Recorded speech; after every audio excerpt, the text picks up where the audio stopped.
سورہ آل عمران آیت نمبر 181۔ آپ حضرات کے پاس پیج نمبر ہے 146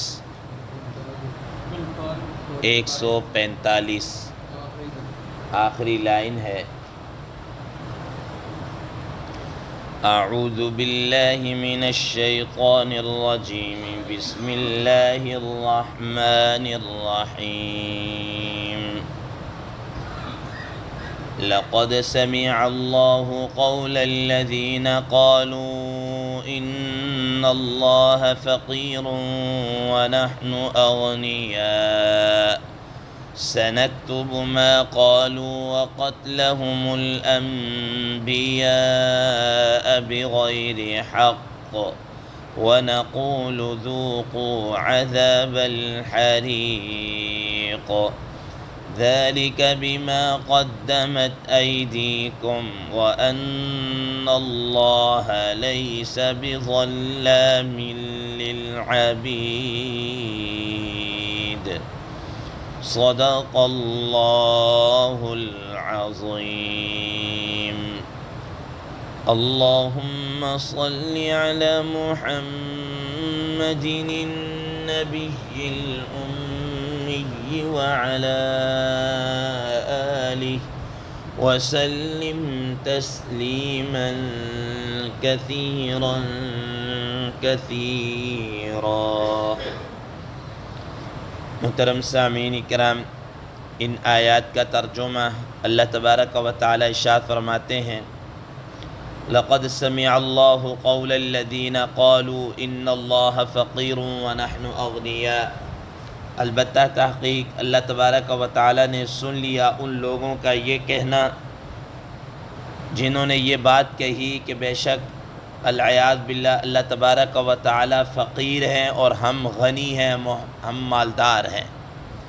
سنکتب ما قالوا، ہم نے لکھ لیا ہے جو انہوں نے کہا، وقتلہم الانبیاء بغیر حق، اور اس چیز کو بھی لکھ لیا ہے جو انہوں نے انبیاء علیہ السلام کو ناحق قتل کیا ہے، ان کا ناحق قتل کرنا بھی لکھ لیا۔ وَنَقُولُ ذُوقُوا عَذَابَ الْحَرِيقِ، اور ہم کہیں گے کہ تم چکھو جلنے والا عذاب۔ ذَلِكَ بِمَا قَدَّمَتْ أَيْدِيكُمْ، اور یہ عذاب اس وجہ سے جو تم نے اپنے ہاتھوں کے ذریعے سے آگے بھیجا ہے۔ وَأَنَّ اللَّهَ لَيْسَ بِظَلَّامٍ لِّلْعَبِيدِ، اور بے شک اللہ تبارک و تعالی بندوں پر ظلم کرنے والے نہیں ہیں۔ محترم سامعین کرام، ما قبل کی آیت میں اور کل کے درس میں جیسا کہ آپ حضرات کے سامنے بخل کے متعلق ذکر کیا گیا کہ منافقین انہوں نے اللہ کی راہ میں نہ جانی طور پر جہاد کیا نہ مالی طور پر، ان کا نفاق کھل کھلا کے سامنے آ گیا۔ اسی طریقے سے یہود جو تھے وہ بھی مال کے ساتھ ان کی بڑی محبت تھی، مال وہ خرچ نہیں کرتے تھے۔ آج کی اس زیر دس آیت مبارکہ میں اللہ تبارک و تعالی انہی کے متعلق گفتگو کر رہے ہیں۔ حضرات مفسرین کرام رحمہ اللہ فرماتے ہیں کہ رسول اللہ صلی اللہ تعالیٰ علیہ وسلم جس وقت مدینہ منورہ کی طرف ہجرت کر کے گئے تو مدینہ منورہ اور اس کے اطراف میں یہودیوں کی ایک بڑی تعداد موجود تھی، ان کے بڑے بڑے قبائل موجود تھے، جن میں سے بنی قینقاع، بنو نذیر، ٹھیک ہے، یہ سارے قبائل یہود کے تھے۔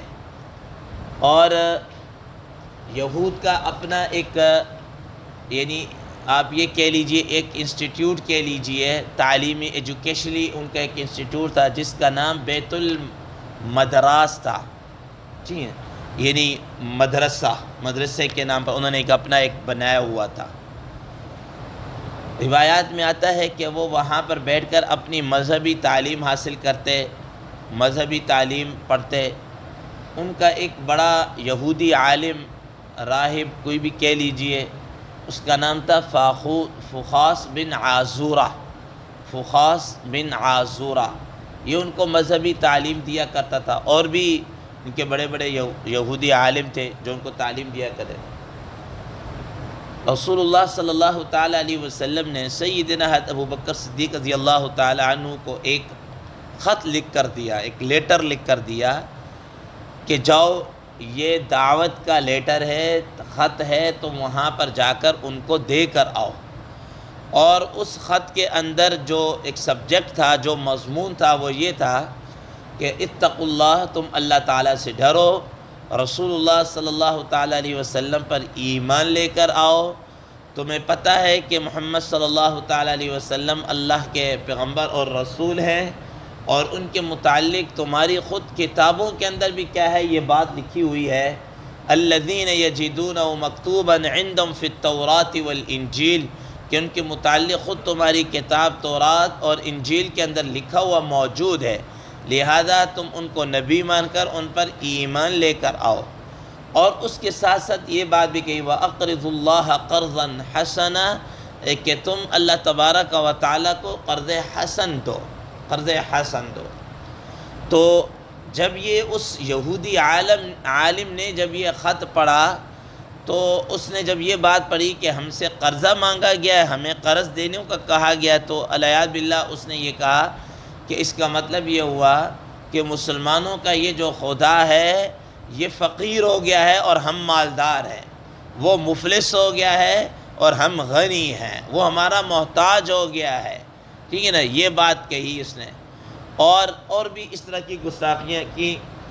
سیدنا حضرت ابوبکر صدیق رضی اللہ تعالیٰ عنہ کو اس کی اس بات کے اوپر بڑا غصہ آیا، اور ایک زوردار تمانچہ اس کے منہ پہ جڑ دیا، ایک تھپڑ رسید کر دیا، اور کہا کہ اگر ہمارے اور تمہارے درمیان میں معاہدہ نہ ہوا ہوتا تو میں تمہاری گردن اڑا کر رکھ دیتا. ٹھیک ہے نا. وہ عالم، وہ یہودی عالم رسول اللہ صلی اللہ علیہ وسلم کے پاس آیا اور آ کر کہنے لگا کہ ابوبکر نے میرے ساتھ اس طریقے سے زیادتی کی ہے. نبی کریم صلی اللہ تعالیٰ علیہ وسلم نے حضرت ابوبکر صدیق رضی اللہ تعالیٰ عنہ سے پوچھا، تو ابوبکر صدیق رضی اللہ تعالیٰ عنہ نے سیدھا صاف کہہ دیا، یا رسول اللہ علیہ وسلم، اس نے اللہ تبارک و تعالیٰ کی ذات اقدس میں بہت بڑی گستاخی کی ہے، ان کی شان اقدس میں گستاخی کی، اور اس نے یہ کہا ہے. اب روایات میں آتا ہے کہ اس یہودی نے فوراً ہی کیا کر دیا، انکار کر دیا، میں نے تو کوئی بات نہیں کی، میں نے تو ایسی بات ہی نہیں کہی. کیونکہ یہ جھوٹ بولنا بھی ان کی نیچر اور فطرت کے اندر ہے، کہ بات کہہ کر مکر جانا اور اس سے ہٹ جانا، یہ ان کی نیچر کے اندر ہے. تو جب اس نے یہ بات کی تو اللہ تبارک و تعالیٰ کی طرف سے کیا ہے، یہ آیات نازل ہوئی، اور اللہ تعالیٰ نے فرمایا لقد سمع اللہ قول الذین قالوا ان اللہ فقیر ونحن اغنیاء، کہ انہوں نے یہ بات کہی، اور اللہ تعالیٰ نے اس بات کو نہ صرف یہ کہ سنا ہے، بلکہ اپنے پاس ایز اے ریکارڈ کے اس کو کیا کر لیا ہے، سیو بھی کر لیا ہے. اور جو ایک بک ہے اللہ تعالیٰ کے پاس، یا جو نام اعمال ہے اس کا، اس کے اندر اس کو کیا کر لیا ہے، نوٹ کر لیا ہے. محترم سامعین کرام، یہود کی یہ سازشیں یا یہود کی یہ گستاخیاں اللہ تبارک و تعالیٰ کے متعلق بھی کوئی ڈکی چھپی نہیں ہے، کوئی چھپی چھپائی نہیں، یہ واضح ان کی گستاخیاں کیا ہے، موجود ہیں. آپ دیکھ لیجئے، مثال کے طور پر ایک موقع پر انہوں نے جب اللہ تبارک و تعالیٰ کی طرف سے سیدنا موسیٰ علیہ السلام گئے اور کہا کہ اللہ تبارک و تعالیٰ یوں کہہ رہے ہیں، اس طرح کہہ رہے ہیں، تو انہوں نے کہا کہ ہم اس بات کو مانتے ہی نہیں ہیں جب تک اللہ تبارک و تعالیٰ ہمیں واضح طور پر کھلم کھلا نظر نہ آئے اور ہمیں کہے نہیں، تب تک ہم نہیں مانتے. یہ اس طرح کی گستاخی. اور اسی طریقے سے روایت میں آتا ہے، جیسے سورہ مائدہ میں جا کر ہم پڑھیں گے، کہ جب ان کو وقتی طور پر کسی وجہ سے مالی تنگی پیش آئی تو انہوں نے کہا کہ ید اللہ مغلولہ، وقالت الیہود ید اللہ مغلولہ غلت ایدیہم ولعنوا بما قالوا، کہ اللہ تبارک و تعالیٰ کا ہاتھ کیا ہو گیا، تنگ ہو گیا ہے اور ہمارے اوپر خرچ نہیں کرت. اللہ تعالیٰ نے ان کی گستاخی کا بھی جواب دیا، غلت ایدیہم ولعنوا بما قالوا بل یداہ مبسوطتان، کہ ان کے ہاتھ تنگ ہو گئے ہیں، ان پر لعنت کر دی گئی ہے. اللہ تعالیٰ کے ہاتھ تو بہت زیادہ کیا ہیں کھلے ہوں، جس کو چاہے جیسا چاہے وہ خرچ کر سکتا ہے۔ تو یہ یہود کی یہ کیا کہتے ہیں اس طریقے سے گستاخیاں یہ قرآن مجید کے اندر کیا ہیں مذکور ہیں۔ تو اللہ تبارک و تعالیٰ فرمایا کہ ہم نے ان کا یہ سارا کچھ کہنا لکھ رکھا ہے۔ اب اللہ تبارک و تعالیٰ فرما رہے ہیں کہ یہ تو چھوٹی بات ہے، اس سے اگلی بات بھی ہم نے لکھی ہوئی ہے جو ان کے فطرت اور نیچر کے اندر ہے، وَقَتْلِهِمُ الْأَنْبِيَاءَ بِغَيْرِ حق، کہ انہوں نے حضرات انبیاء علیہ السلام کو ناحق قتل کیا ہے، ناحق قتل کیا ہے۔